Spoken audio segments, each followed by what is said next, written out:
quels sont les plus vieux monuments de France? On a tendance à oublier que depuis des siècles, des millénaires plutôt, des gens ont vécu sur nos terres.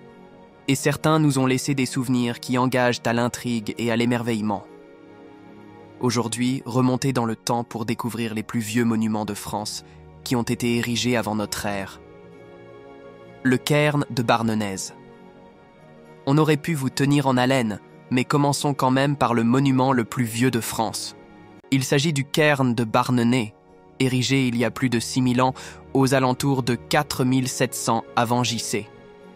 Situé au sommet de la presqu'île de Kerneléen, sur la commune de Plouézoc, Finistère, il constitue également une des architectures mégalithiques les plus imposantes pour la période néolithique de la façade atlantique de l'Europe. Plus vieux que la pyramide de Gizeh, 2560 avant JC, ou encore que les dolmens de Stonehenge, 2800 avant JC, le cairn de Barnérès est en fait un des plus, la table des marchands de Locmariaker. Dans le même esprit, nous trouvons le site des mégalithes de Locmariaker, et plus précisément sa table des marchands. Et cette dernière date, quant à elle, d'environ 4000 ans avant notre ère. Le site se situe lui aussi en Bretagne, les mégalithes étant très en vogue sur la côte atlantique à cette époque.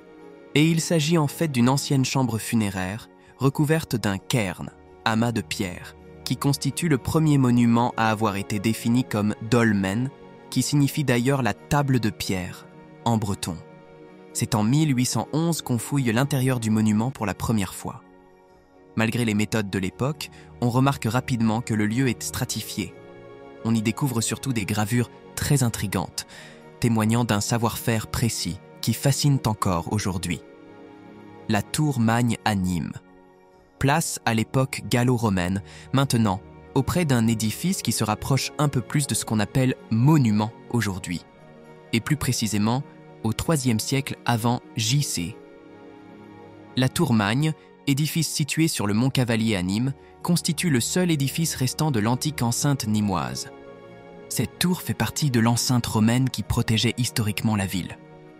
Elles étaient en fait au nombre de 80, mais seule celle-ci subsiste. Partiellement détruite aujourd'hui, elle a pourtant, fut un temps, mesuré 36 mètres de haut. Le mausolée de Glanoum à Saint-Rémy de Provence.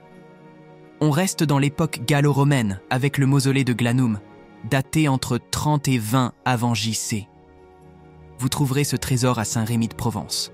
Il aurait en fait été érigé à la mémoire de Caius et Lucius César, petit-fils de l'empereur Auguste, lui-même petit-neveu du grand Jules César. Le monument jouit d'une conservation assez exceptionnelle, qui en fait un des monuments romains les plus intéressants du monde et qui fait le bonheur des historiens. Avec l'arc de Saint-Rémy de Provence, situé à seulement quelques mètres, ces deux édifices forment un ensemble appelé les Antiques de Saint-Rémy de Provence, le temple d'Auguste et de Livie. Construit à la même période que le mausolée, le temple d'Auguste et de Livie date des années 20 à 10 avant JC. Ce dernier se dédie au culte impérial pour honorer l'empereur Auguste et sa femme Livie, mais également au culte de Rome elle-même, comme en ont témoigné certaines inscriptions. L'édifice constitua pendant un temps un lieu de présage et de signe de bonne fortune. Vous trouverez ce chef-d'œuvre dans la ville de Vienne, dans l'Isère, que vous ne pourrez pas le louper. Le théâtre antique de Lyon. Cette fois-ci, direction l'année 15 avant JC, on se rapproche peu à peu. Construit lui aussi sous l'empereur Auguste, le magnifique théâtre antique de Lyon, ou plutôt de Lugdunum, le nom du site gaulois de la ville à l'époque.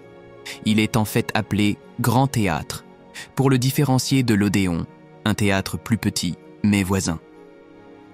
Les deux édifices furent transformés en carrières à la fin de l'Antiquité, bien que leur ruine ait toujours été visible.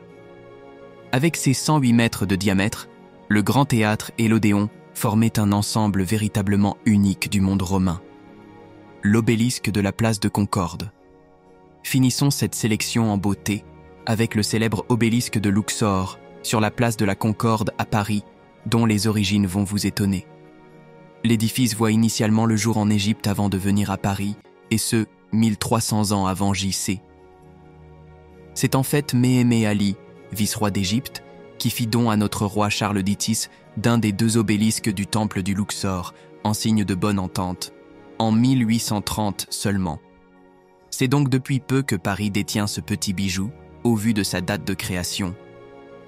Né au XIIIe siècle avant J.C., l'obélisque est définitivement l'un des plus vieux édifices du monde.